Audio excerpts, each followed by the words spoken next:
Right. Good morning, everybody. Good afternoon, good evening, wherever you're dialing in from. I'm delighted that you've joined us today for this conversation on systems change for people and planet. I'm Rachel Dettell, co-director of Systems Change Lab, and really excited to be here today to talk to you about the necessity of systems thinking and also our work here at Systems Change Lab. It's been a little over a year since the last time we had a dedicated session just like this to walk you through the new updates of our platform. And we're thrilled to have this opportunity to show you the latest tools and features that we've been rolling out over the past few months. I'm joined today by Catherine Nagel and our senior product manager, and Tappan Parker, our outreach and engagement manager, as well as Irene Berman Vaporis, our head of communications. And we'll plan to leave time at the end of today's webinar to answer questions. So please do submit questions as we go along, and we'll do our best to answer as many as we can at the end. So before jumping in to show you the latest and greatest of the platform, let's take a few moments to just take a step back, discuss the importance of systems thinking. This next slide is my favorite quote from the mother of systems thinking herself, Donella Meadows. And it really gets at the crux of why we need systems thinking. So we know that the world is a complex, interconnected, finite, ecological, social, psychological, economic system, right? That complexity really sings. And we treat it as if it were not, right? So if it were divisible and separable and simple and infinite. And it is our persistent, intractable global problems arise directly from this mismatch. So if we go to the next slide, we also hopefully have all seen a slide something like this, spider diagram where we have our organization in the center with our key stakeholders that kind of orbit us as if we were, center of the universe. But in reality, on the next slide, we see our reality is much messier. Even this is pretty elegant, right? If we were to truly map it out, we know that the complexity that we're navigating, particularly in our kind of local, community, national, and kind of broader international, even geopolitical spheres, are incredibly complex. So when we acknowledge the complexity of these systems, we can start practicing systems change and thinking systemically. So if we go to the next slide, what does all that mean? This is our definition that we use. So a system is made up of these multiple interdependent and interacting elements that work together to ultimately generate a particular outcome. So like how we produce food as a food system, or how we move ourselves or our goods around the world in the transport system, or how we power our cities. And so systems change, again, refers to this fundamental or sustained shift, or a series of smaller shifts and changes that taken together can disrupt the status quo and lead to the formation of a new path. So oftentimes, many of us or actors out in the world, whether they be governments, corporate leaders, civil society, we sometimes will fall into a habit of linear models or plans, right? So the kind of mental model of if A, then B, and out comes the strategy and the kind of action plan of that. But again, engaging in a complex system is not as simple as this. So when we navigate interdependent webs every day, all of these complex interconnections and unique relationships really start to shine and come through. So this quick list here on this slide gives you a very, very high level of what it means to think systemically, right? So key to this is seeing that whole. So instead of just kind of a siloed part, you're really looking at the whole of either that system or its place within others. So seeing patterns of change rather than just static snapshots. We all also feel in our day-to-day how dynamic the kind of systems within which we live and work and operate are so dynamic. This third point around, again, I've mentioned this a couple of times, understanding the key interconnections. So this could be within a given system or even between systems. I like the word nexus for this too, right? So how things are create a nexus or are interconnected. This fourth point is so crucial. So engaging different perspectives. So there is no single truth. We know that there are many, many, many perspectives based on where we might sit culturally and so on and so forth. So it's really important to be engaging different perspectives. And then this second to last point around constantly learning and adapting. Again, back to that point of how dynamic a given system is. We have to, again, continue to question kind of our assumptions. This last point about probing what we think might be kind of way forward key answers or key assumptions we might have about a given system. So with that, if we go to the next slide, we just wanted to give a quick overview of the incredible partners that make up Systems Change Lab. So we are co-convened between World Resources Institute, which is where I and the team that will be presenting to you sit, as well as Bezos Earth Fund. And of course, we work in such close collaboration with an incredible group of partners that you see here. And it was created to do exactly this, right? Changing the way we think about change. So if we go to the next slide, this is where Systems Change Lab was born to ultimately, enact a data platform that we'll walk you through today, which is where the rest of this training will focus its attention. And it's really meant to be this hub to track the changes that are needed across our global systems to address climate change, biodiversity loss, and equity issues. And again, what do we mean by systems? I must have said that over a dozen times already. This lovely little snapshot gives you very clean kind of icons of what we mean when we say systems that are either socio-technical, social ecological, or even cross-cutting transformations, right? So everything from our power systems, industry, transport, cities, buildings, and so on, to our food systems, land, freshwater, and oceans, to, again, these really important cross-cutting elements of the transitions and transformations that are necessary. So our finance system, but also the ways we need to be thinking about circularity, governance, social inclusion, equity, economics, and more. And so when we're thinking about the structure of the platform, I'll just give you a quick introduction to that on the next slide. So within each system, let's say we're talking about the power system, we then have identify key shifts and then or high-level changes that need to happen within a given system. So again, if playing with that power example, if there are 4 shifts needed to transform the power system, which we outline on the platform, one of these, being rapidly scaling up zero carbon electricity generation. So within these and each shift that we identify, we also identify a set of indicators. Some of these indicators are outcomes, which track progress toward global targets. So these are the ones that you're kind of seeing those multicolored boxes for there. So things like the share of zero carbon sources in electricity generation, if we're sticking with that example. The other indicators that you're seeing on the kind of lower right-hand side are also really critical. These are the indicators around enablers and barriers, meaning that the underlying conditions that can spur or stall progress. Examples of this might be tax incentives, regulatory frameworks, and so on. So I'll just leave you with this last thought before I turn over to the team.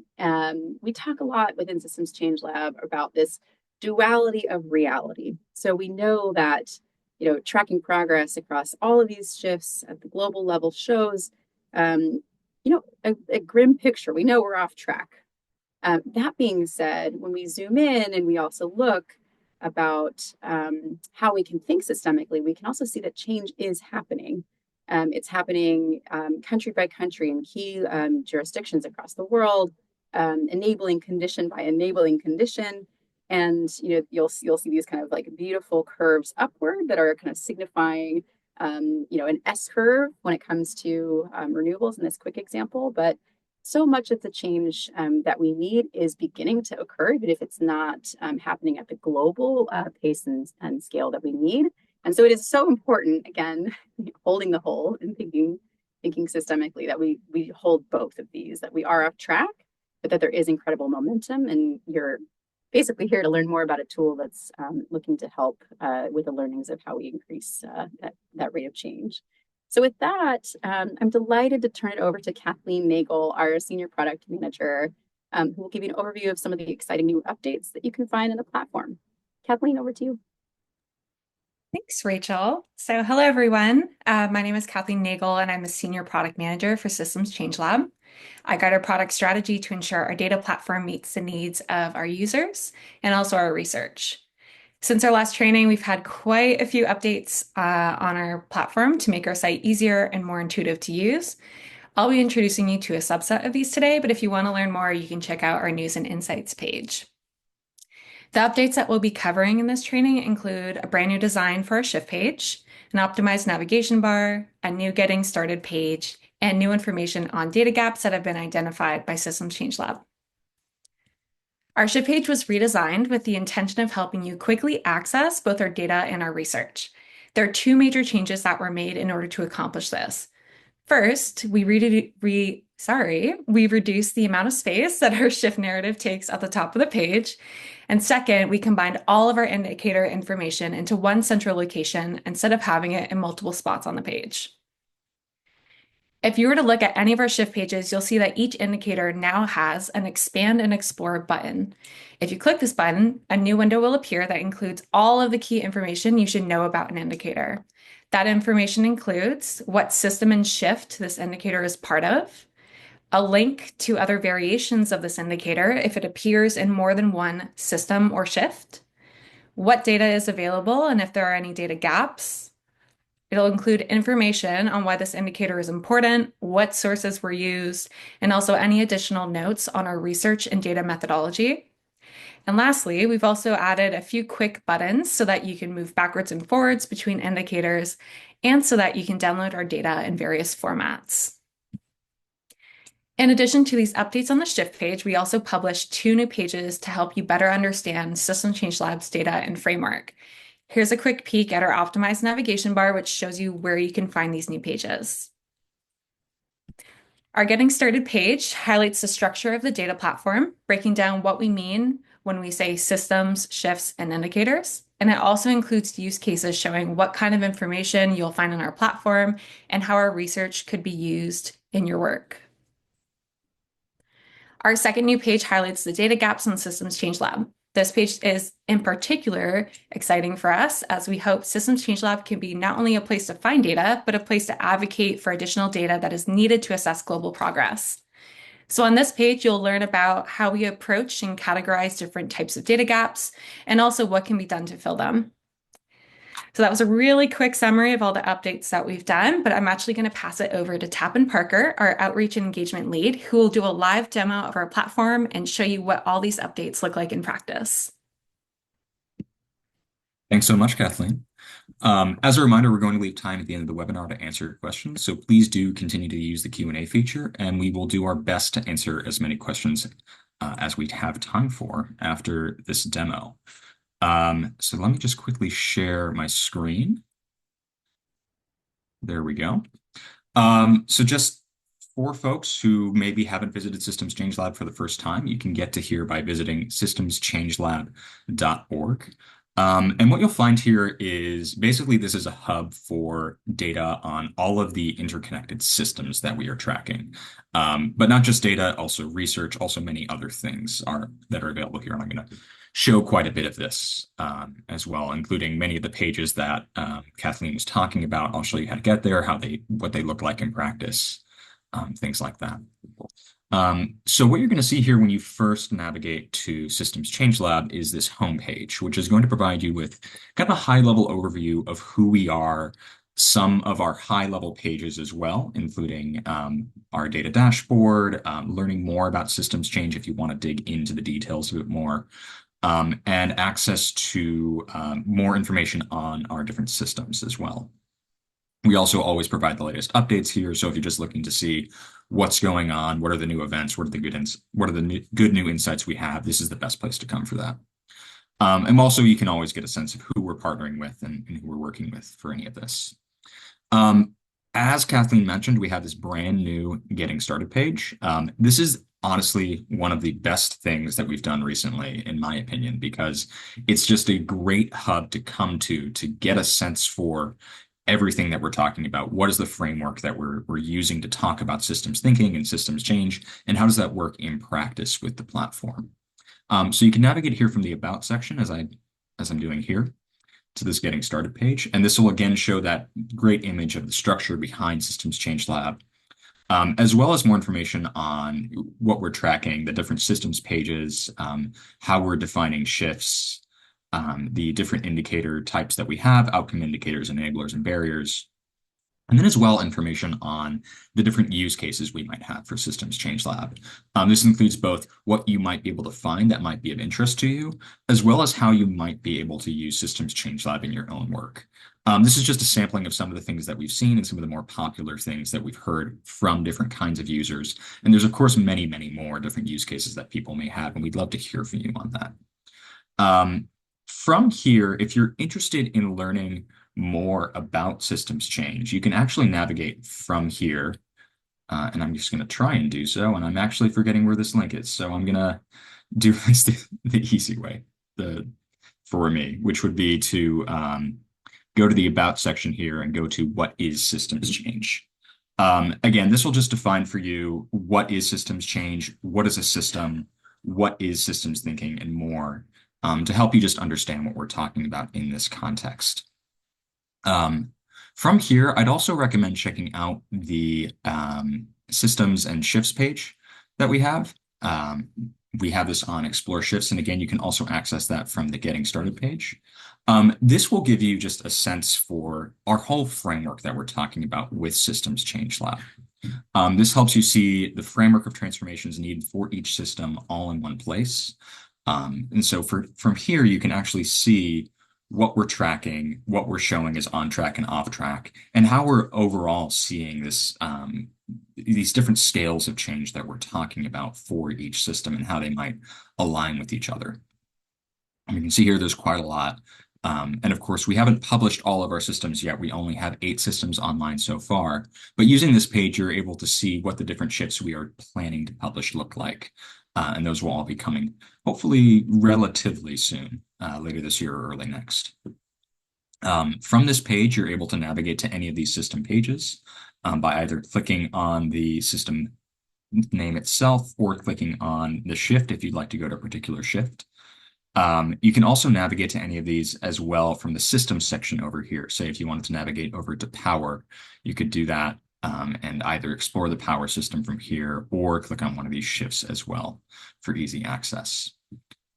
Heading to any one of these system pages is going to give you a high-level overview of some of the big data highlights for a system, what we think are some of the most important things to be paying attention to, as well as the state of progress that we're seeing, and showing you just how we're seeing progress occurring, if it's on track, off track, what are those different indicators we're showing, and how are we doing against that. Then you can actually dive into more of an explainer of the system. We like to think of this as a very short, best possible blog on what is the state of a system, what's most important to be paying attention to for why does the system matter, and what does a change system look like by 2050 if we were actually to achieve all the transformations we're tracking. From there, you can get down to the different shifts and have some brief explainers on what these different shifts are. You can see how we're starting to break down the indicators into these different shifts as well.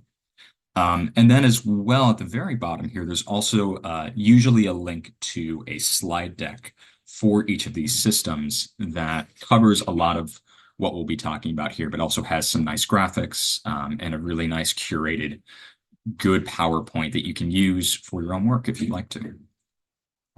Jumping into any one of these, I'll choose rapidly scaling up zero carbon electricity generation for this one. You'll see that we have our new shift pages that Kathleen was talking about earlier. These are kind of streamlined from what we had previously, but what you can see is that we have, again, these write-ups that are really great to give you an understanding of why the shift is important, what's going on, what's needed. And you can see that there's quite a bit sometimes written here for you to check out. Depending on the shift, there may be more or less. But then you can immediately scroll down and just get right to the data that we have. We have the outcomes here, followed by the enablers and barriers. And then we list as well the other shifts that we have and any potential resources that might be relevant to these. But clicking on any single one of these different indicators is going to just open up a new window inside the page that's going to show you this indicator and what's going on here. On the left-hand side, for every single indicator, you will have a write-up explaining what the indicator is, again, why it's important, and what we're currently seeing, what the current trajectory of that indicator is looking like. And then on the right-hand side, you'll have this chart. In some cases, there may not be enough data to populate a chart, and I'll talk about that in a little bit. But in many cases, you will find an interactive chart here that will show you many years of data, where we have them, what our 2030 targets we're tracking towards are, and potentially 2040 and 2050 targets as well. As part of the charts, we also have quite a few features as well, including whether or not for an outcome indicator, we think an S-curve is likely or unlikely, and what that definition is and what that means. You can also get more information on the methodology behind the indicator by clicking on this little I button in the corner. You can see here we have key terms, historical data sources, the methodology behind the target, where that target's data source is coming from as well, and just generally a lot more information on the data itself if you're interested in that. You can also download an image of the chart. You can download the data. You can share a link to that image or to the indicator, as well as even embed this on a web page if you're so inclined. Some charts will also have a yearly change option. So you'll be able to see 4 different years, the percentage of change that we're seeing and how rapid we're seeing that change occur. So this can be pretty fun to play around with. Something that Kathleen actually showed me from our recent changes that I did not even know of until about a week ago is we also have a way to just navigate directly to your next indicator. So you don't have to click out of this window and click the next one. You can actually just click this button down here or over here to actually move around and navigate between these. So I am also still learning. So even as you're on these different pages, some of them will have more data than others, depending on the availability of public data, what we're able to publish, what we're able to pull from, and that will just depend indicator to indicator. But you can see here that we actually have, in some instances, some great country level data that we can pull from. So here we're showing world data, but you can select in the European Union.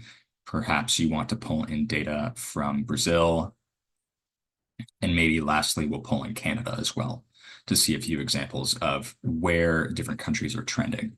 In this example, this is actually a great example showing that there are a lot of countries who are doing great on pulling in more renewables in their electricity capacity, though maybe not scaling as fast as they need to, as the needed pace is. You can also see this data on a map view. So if you want to see just a country comparison, you can do that, and you can see this here. There's even, if you'd like, a cute little option to see different years of data. So if you want to just see how different countries have progressed in real time, you can hit play on this and you can see that slowly you're starting to see different countries get a little bit brighter as more renewables are installed in those different countries compared to their current capacity. So this is kind of a fun little feature that we have here. As well, if you want to zoom in into a particular region, you also have the option to do that if you just want to see what's happening there. As well, when we have country level data, we also have a table view that you can use. This is more for folks who want to just get a more granular view of what's going on without necessarily having to download data and dig through an Excel file. What you can do here is you can actually just sort by a bunch of different things. So say you wanted to sort by name first, and look through and just find a particular country or set of countries, you have that option.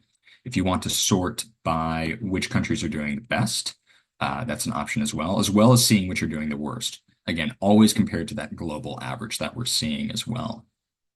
So that's a little bit of the fun features we have here with these country level charts.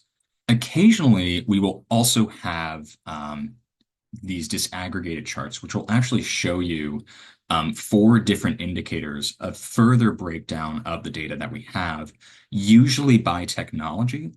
There can be a few other ways that this breaks down, but for instance, here we can see that this is breaking down by capacity additions in wind versus solar versus hydropower, even geothermal is listed here. As well as you have another option to see this just as line charts, not as a stack chart in that area as well. So this is just a sample of the data that we do have that you would see for our outcome level indicators. Further down, you get to our enablers and barriers of change, which also have very similar views for their data set. So you can jump in here. You can, again, see the indicator information on the left-hand side and more information on this indicator on the right. Again, where we have it, we have this country level view, which is great to see. And you can see specifically which countries have regulatory frameworks that exist and just even how that may have changed over time over here. As well, there are many others. In some cases, we may only have a year of data, and where we have that, we'll show it like this. And some aren't really that interesting because we haven't seen that much happening yet, which is a good indicator that we need to see more action on some of these than we are right now. In some cases, you might find an indicator like this, where we have some information on the left-hand side explaining what the indicator is, but we don't have data. If you want to learn more about that, we'll always link here to our Learn More About Data Gaps page. Clicking on this will actually bring you to this page, which will explain why we show this and why data gaps exist in the first place, but also why there are so many different reasons to have data gaps. In some instances, it's just because data doesn't exist for some reason or another. In some cases, it's because data exists, but it's not global or it's not comprehensive. Sometimes it's a very extremely limited time frame, and in many cases where we've published that, you'll see it's that bar with that 1 year of data. And in some cases, it's available, but it's not public or open source. And then we have here further ways that you can help us fill these data gaps if you're so inclined. So I've talked a lot about the different charts that we have, the ways to explore the system pages and the shift pages. We also have many other systems here, so you could jump in if you wanted to, say, look at cities. Maybe you're interested in resilience. You could jump in here and, again, just see that there's a lot of information that you can dive into. Even just jumping around, you can see all this different stuff here. But maybe you're like me, and this is very exciting, but maybe you're looking for something really particular and you don't want to spend a ton of time diving into each individual page, trying to find an indicator, trying to find something specific. In that case, we have what is my personal favorite feature of the platform, the dashboard view. So if you go here to data and research and click on this dashboard button, this will take you to this page over here, which is kind of a two-pronged dashboard. This first image here is our pinwheel view. And this is just a nice, really good global overview of all of our indicators, how we're tracking, are we making progress, are we not? And you can click on this, you can interact with it if you want to find more information, or just see a really quick high-level view of all these different things and all these different charts that we have. You'll see we've turned our small charts into even smaller, tiny charts on the right-hand side, just to give you that sense of how we've seen progress, where we're making progress, and so on and so forth, and where we're not. There's also a tour this page button if you want to get a quick click through on everything that we have going on here. However, the reason I like the dashboard is the grid view. The grid view is just a really fantastic way to explore all the data that we have available. This is also a great way to see patterns of change and not just these static snapshots of, are we seeing progress? Are we not? What's happening in this system? What's happening in this shift? What's happening in this system? So on and so forth. This is really the way that you can start to see the whole rather than just the parts, that systemic thinking that Rachel was talking about earlier. And so if you go to this page and scroll through, you'll see that there is just a whole bunch of data available here. There's a lot going on. There are a lot of indicators. There's also a lot of indicators where we don't have enough data to make these assessments. You'll see there's quite a few down here. And you can find more details about those clicking on those. And these are just the outcomes. If you click over here, you can actually get to the enablers and barriers as well, which is an even longer list of indicators. It's frankly overwhelming. There's so much information here that you could dive into. And so what's really great about this dashboard is we've tried to do our best to make sense of this and help you make sense of this by providing you with different kinds of filters that you can use. So for instance, say you really care about the circular economy, you want to see all those charts, but you want to see them all in one place. You could do that. You can dive in, you can see all the circular economy indicators, see what the data looks like. In some cases, we're showing that data is available, but not at the global level, and that's at the country level. In other cases, we just don't have data. But in many cases, we do have these outcome indicators, and we're showing where we're tracking. As well, for the enablers and barriers, you click over, that filter is still going to stay, and you can dive in and see, again, there's a significant lack of data in some of these, but also some data that you can also see here.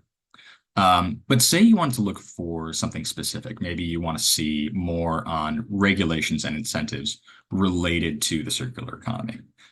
You can click here to these filters and look for those. Say you want to go back to the outcomes, but you want to just take out those without insufficient data. You can do that, and you have a much smaller list to look through. But what's really exciting about this is, say you're looking for something specific. Say you want to look for data in Japan specifically, or some other country. You can actually filter down by that country. And what will happen is, not only will the platform show you all the indicators where we have data for that country, it updates all the charts with that data.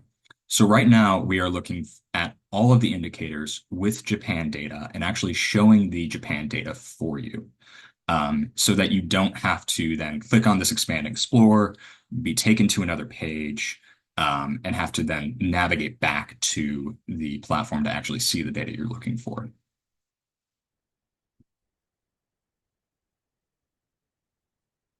As well, we do that again for the enablers and barriers. So if you click over here, you'll also see where we have that data available. Further, though, maybe you're looking for something different. Maybe you're interested in the circular economy, but not just looking at that system. Maybe you're particularly interested in waste and seeing where that shows up in different systems. This is one of those ways that you can start to dive into the connections that exist by using these search terms up in the search bar up top. So you can see there are a lot of circular economy indicators here, but as well, we're also seeing that waste is showing up in cities and in buildings for our outcome indicators. And you can also dive in and look as well at our enablers and barriers and get a similar breakdown of these indicators and seeing where we're seeing this change is needed versus not. Perhaps you're interested more in not waste, but reducing. You can also start to type that into the chart, into the search bar, and again, be brought down to a filtered list of where we're seeing reduce as important to change for these different indicators. Perhaps maybe it's not circular economy indicators, but you're looking for things on, say, jobs. Again, that's another option that you can do, and you can see that this shows up in industry, in buildings, in the power system, and in transport as well. So that's just a few ways that you can use the dashboard. There's a lot of ways to filter down the data that we have. There's a lot of data that you can dive into. Certainly happy to answer questions or do more demo on that. But the last thing I want to show off before we head to Q&A is our new Insights feature. So this is something we added recently, which is a filter specifically on our data and research tab that brings you to our news and insights page, but specifically to just all of our insights that we've published to date. So what you'll find here are a lot of our really great research articles that are expanding upon the existing research on the platform, or using the platform itself to find new insights on just what's going on, how we're seeing change occur, and things like that. So for instance, we have an article here on lessons from the coal boom that didn't happen. And what this is this is actually a pretty long research piece, basically a long blog that covers the change that we've seen over time, or frankly, the change that we haven't seen over time with coal, seeing quite a few coal plants canceled versus what was planned. And you can see we've done a lot of custom charts for these, a lot of custom research to really try to provide an understanding of just what was happening, why this change occurred, and what maybe insights we can draw from this for other different things that we're working on, or other shifts that we're talking about. As well, if you go to this insights page, you might be more interested in understanding cities. So as we mentioned earlier, and so we have also articles on these that you can dive into and understand just what are these transformations we need, what are we seeing, what's important, so on and so forth. Or maybe perhaps you're interested in carbon removal and what could happen, not just what's happened before, but what could happen in a system. And again, we have articles on these and quite a few other things as well, and we're continuing to publish more as time moves on. The other thing we have here is our publications. So if you wanted to dive in and read our Global State of Climate Action Report, our latest one is 2023, and we're going to be publishing our 2025 edition later this year, probably around October, November. We have that as well. We explain more about our methodology behind the Systems Change Lab and behind the State of Climate Action Report, and much more that's available here. And of course, you can always hop to our news and insights page if you're looking for, again, those insights, or maybe you're interested in the platform updates we've been doing, or something else. And of course, our events page where we publish events like this, and let you know about what's happening, as well as what's happened in the past and where we can providing recordings to these things. So, I mean, ultimately, we're constantly revising what we know, making updates, really probing our own assumptions, and trying to constantly adapt and learn with this platform. That's going to conclude, therefore, the demo portion of our session. And with that, I'm going to hand it over to our head of communications, Irene Berman-Paporis, who will be moderating our Q&A session. Over to you, Irene. Thanks, Tappan, and thank you everyone for joining us today. As Tappan mentioned, my name is Irene. I'm the head of communications for Systems Change Lab, and we are receiving quite a number of questions using the Q&A feature. So thank you so much to everyone for sending the questions that you have. We're going to do our best to answer as many possible as we can in the time we have left. Likely we're not going to get to everything, but we're going to just jump right in and see how many we can answer. So if there's anything else top of mind, please do feel free to continue adding them to the chat. The first question that I have is really about the data itself. We've gotten quite a few questions. So Kathleen, I'm going to ask you to answer this one. We have a few questions about where can I find the data sources used on the platform? Where can we go to download data for specific topics? And then some specifics on how often the data is updated, how to cite the data, and if there's any costs associated with downloading the data. Awesome. Thanks for the question. That was a lot of things to answer in a short amount of time. However, we'll start with the beginning. You can find data sources under every single indicator window. So we have a large chart, which Tappan showed during his demo, and right below there is a link to the original data source that we used. In addition, we have metadata that is associated with every indicator. And that metadata will list out not only our historical data sources, but also the sources that we use for our targets and any sort of information on data manipulation or challenges that our data team faced when collecting data for those indicators. In order to download our data, there is a download data button in every single indicator window. You can also go to our download page to download any open source data sets that we have on our platform. And then in terms of frequency, we aim to update all of our data on our platform on a rolling basis each year.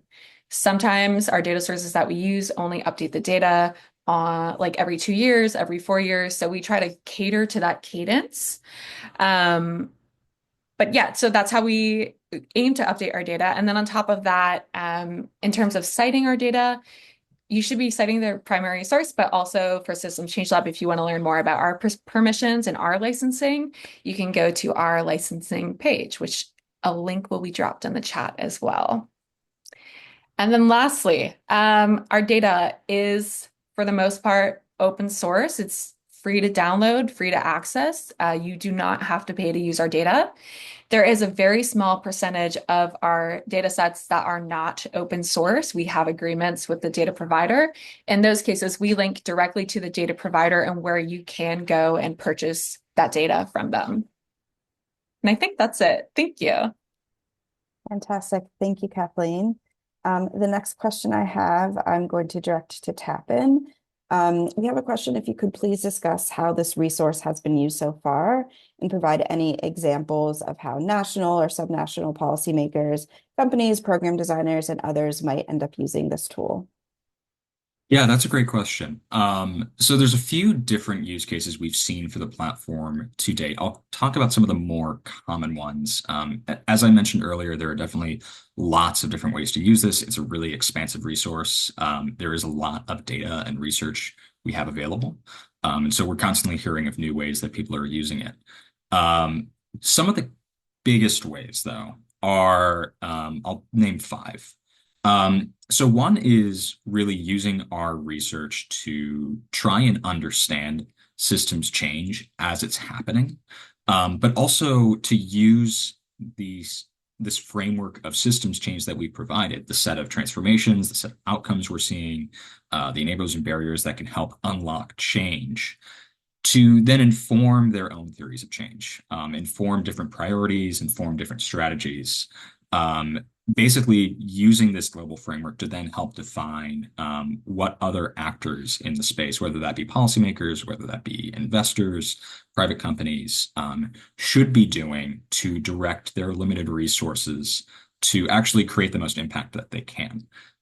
That's something that we really excites us and something we're trying to lean into as well, is trying to help ensure that people can use Systems Change Lab to make those prioritization decisions.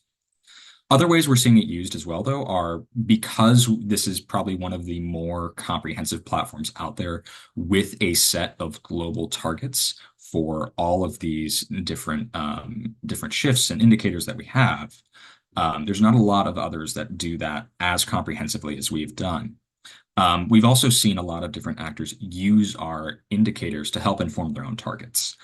This can be at the national government level, but also at the corporate or even financial level as well, using what we have to set a baseline for what's needed globally, and based on that, what should they be trying to achieve.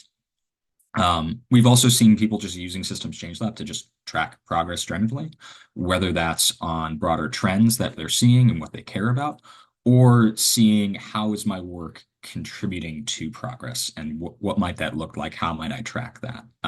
So for instance, if you're looking for indicators that can show impact that aren't just reducing greenhouse gas emissions, we're a great starting place for that. Additionally, as I've probably mentioned too much at this point, we have a lot of write-ups all over the platform on our system pages, on our shift pages, for each indicator, and also all those research articles.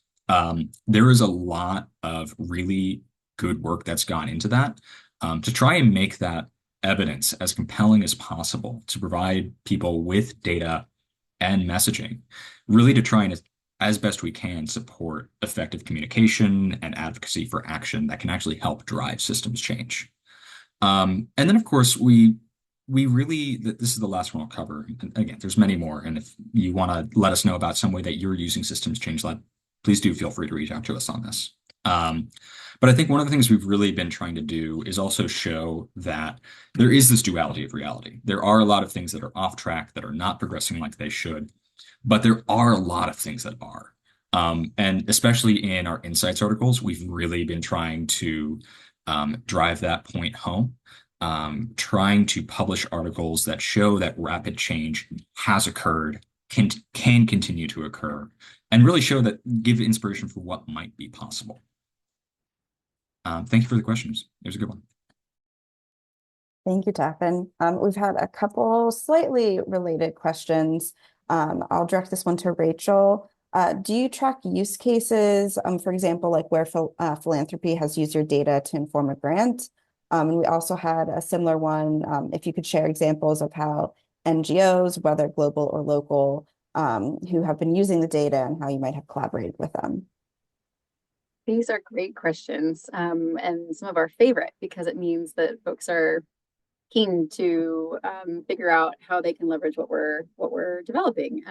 So for philanthropy, yes, we are co-convened with the philanthropy, and are talking to many of them in exactly this. It's part of our theory of change and how we can kind of maybe bookend. I'll echo what Tappan was just saying there. Bookend.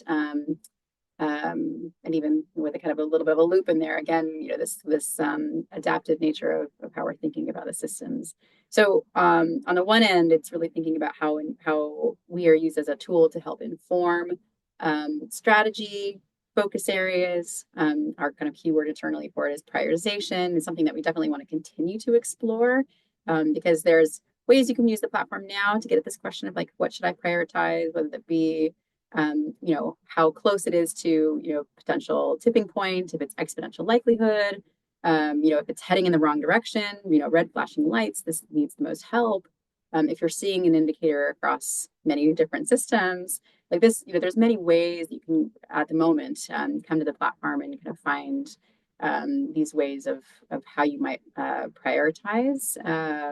The other kind of really cool way that we've seen it is this bookending approach and the measurement, evaluation, and learning. So in the questions, we're seeing actually a few Mel folks come in. That's fabulous. One of the kind of phrases that we picked up from our particularly philanthropy Mel teams is they like to use Systems Change Lab as yardsticks. So if a portfolio is given focus on transport, another one's on land, another one's on name a system, they will come and use Systems Change Lab as these yardsticks, like the global kind of key targets and rates of change, and even also looking at those enablers and barriers that then they're kind of measuring themselves against in contributing towards those efforts.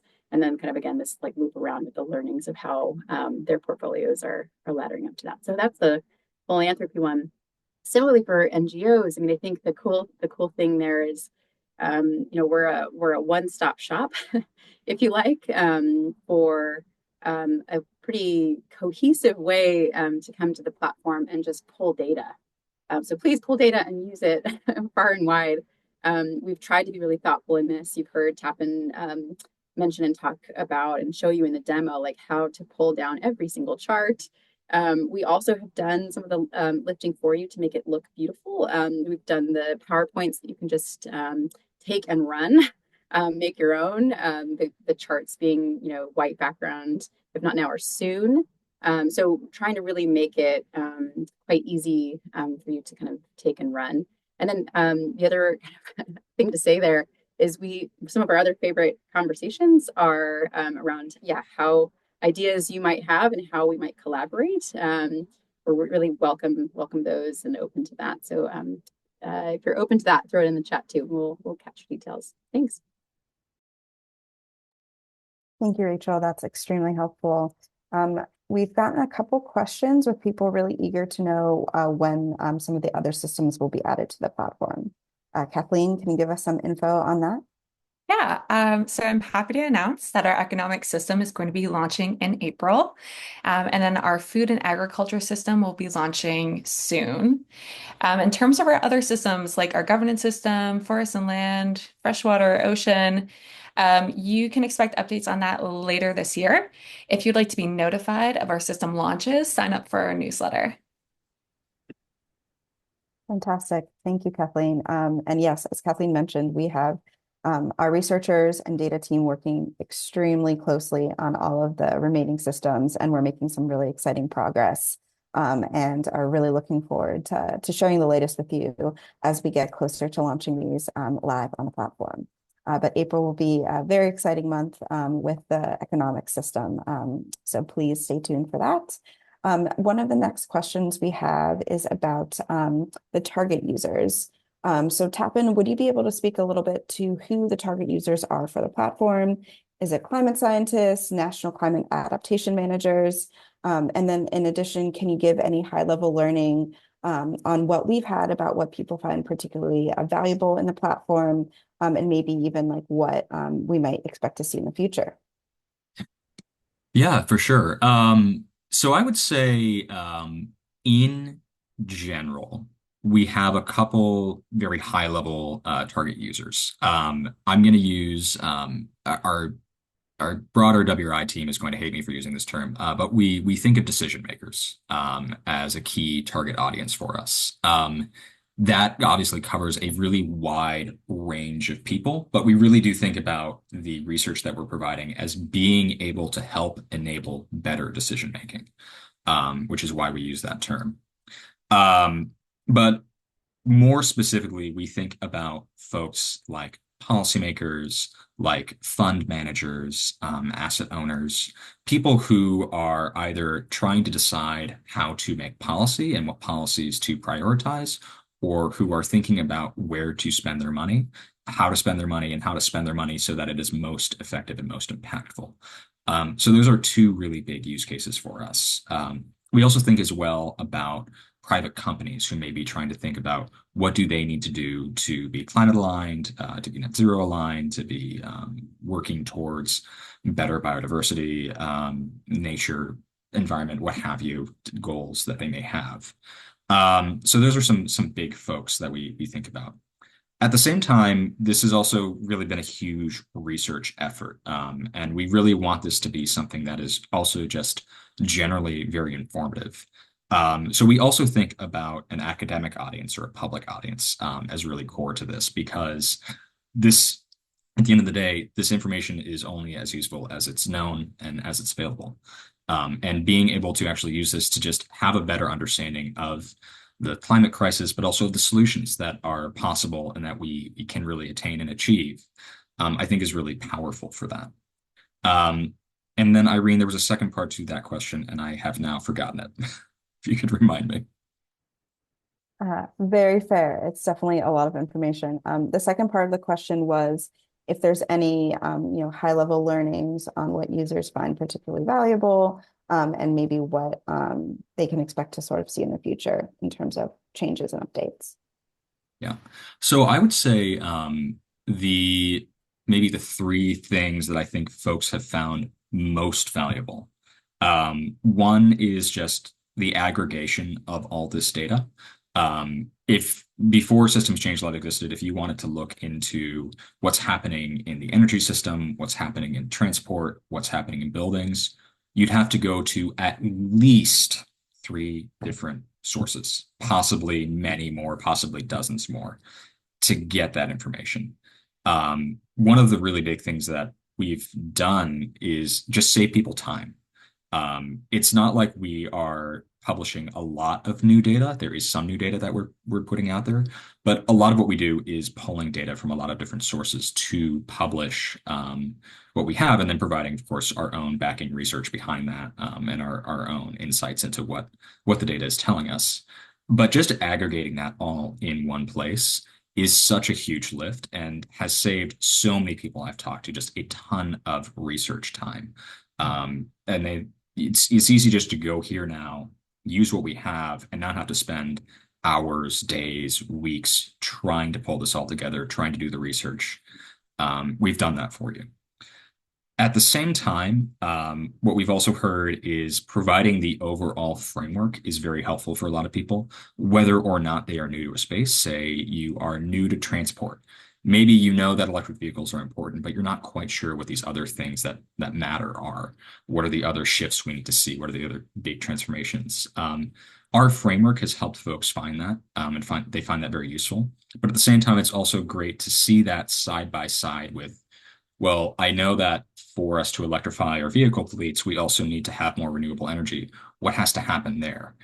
And there's an easy way just to jump back and forth between that. So having that framework available is really helpful for a lot of folks in thinking through change that needs to happen, how they should, again, prioritize their decision making, and so on and so forth. And then finally, I think having that indicator of progress is also very helpful. Seeing, are we on track? Are we off track? How off track are we? Has really helped folks to figure out where do they need to prioritize their energy, their efforts, even within a specific system or a specific shift. Are there specific actions that they should be focusing on? We've heard from a lot of people that that's been really helpful for them as well. Thanks, Tapan. We have another question about the data coverage. So this analysis is global, but how do you acknowledge differences between regions and countries? And do you provide data at the national or subnational level? Kathleen, I'll hand that one over to you. Thank you. So short answer, it really depends on the indicator and what our data team can find. Since our goal is open source data, a lot of the times we're limited in what we can find on the site and display there. When we can find it, and it is open source, we do include global, regional, and national data. when it's available. I think there are only a couple indicators right now that are using regional data. It is quite new, but it will be much more prominent in our upcoming food and agricultural system, which uses data from FAO Stat. Fantastic. Thank you, Kathleen. The next question I have is for Rachel. So given the interconnectedness of systems, it feels like progress in one system doesn't necessarily reflect progress as a whole. Are you able to pull it all together? And if so, does the data reflect any progress at all? Great question. And how to show this in a cohesive and yet simplified visual and even kind of picture is something that we've been chewing on a lot.